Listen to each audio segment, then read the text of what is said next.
Good afternoon, I'm Shawn Yao, and this is One News Now. The mother and son who were brazenly killed by a police officer in Tarlac have been laid to rest. Some members of their families say that they've already forgiven the suspect. Justine Punsalang with the story. Emotions were high at the Garden of Angels in Paniqui, Tarlac on Sunday morning as the Rufino Gregorio clan buried Sonia and Anton. The mother and son were shot point blank by Cop Jonel Nuezca a week ago after a heated argument over boga or improvised cannon. Anton's sister and wife both lost consciousness before they even finished saying their last goodbyes. Despite the overwhelming grief, the family managed to express their gratitude to those who supported them. From their home in Barangay Cabayawasan, the mourning family and friends walked about 1.5 kilometers to the cemetery. They were wearing shirts printed with the words "Justice for Sonia and Anton" and their pictures.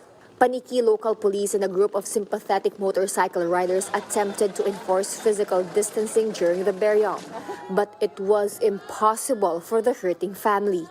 As the caskets were lowered to the ground, the family threw out white roses, after which they let go of white balloons. Anton's paternal grandmother briefly faced the press and said their family has already forgiven Nuezca for what he did. But she explained that this does not mean that they will no longer seek justice. Napatawad na po namin siya. Yun po hiningi ko sa mga apo ko, hiningi ko sa mga pamangkin ko, sa mga pinsan ko. Patawarin natin yung tao, pero sabi ko may justice. Meron po tayong batas. Managot po siya sa mata ng Diyos, managot po siya sa mata ng batas. The family also clarified that they only take offense against officers who abuse their authority, not the entire national police. Tinanong po nila ako, galit daw po ba ako sa PNP? Sabi ko, hindi ako nagagalit. Kundi ang kinagagalitan ko lang po ay yung mga taliwas na ginagawa ng iba nating mga kababayan na mga PNP. In turn, police officials thanked the family for their understanding and assured that such actions will not be condoned.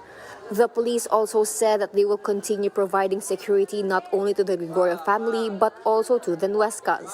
Although they remain tight-lipped about the case, the police claim that the Gregorio family has a strong case against Nuezca.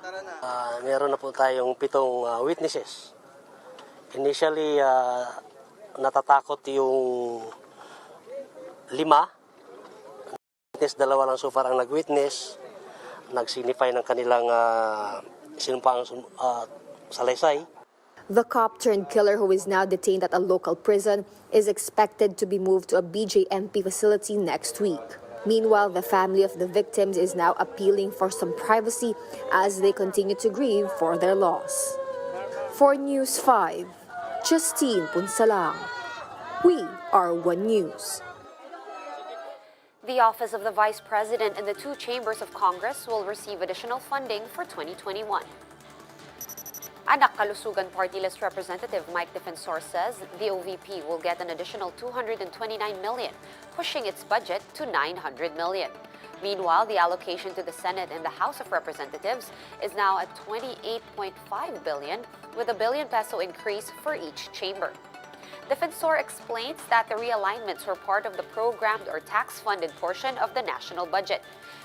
Defensor pointed out, though, that no additional funding was allocated for the procurement of COVID-19 vaccines. President Duterte is set to sign the proposed 4.5 trillion peso national budget on Monday. And on to the weather, we have Pag-asa continuing to monitor 2 low-pressure areas within the Philippine area of responsibility. The weather disturbances were last spotted near Puerto Princesa, Palawan, and the other one by Legazpi City in Albay. Although the LPAs are less likely to intensify, they are expected to bring moderate to heavy rains. Areas affected are the Bicol and Eastern Visayas regions, as well as provinces of Quezon, Aurora, Bulacan, Rizal, Mindoro, Marinduque, and Romblon. Also included are the islands of Dinagat, Calamian, and Kalayaan.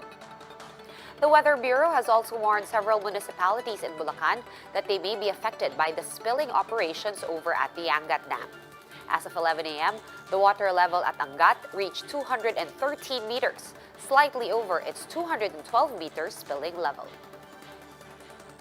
For more updates, visit News 5, The Philippine Star, and Business World online. Visit our website, onenews.ph, for more in-depth analysis. You can also catch One News on the Signal Play app.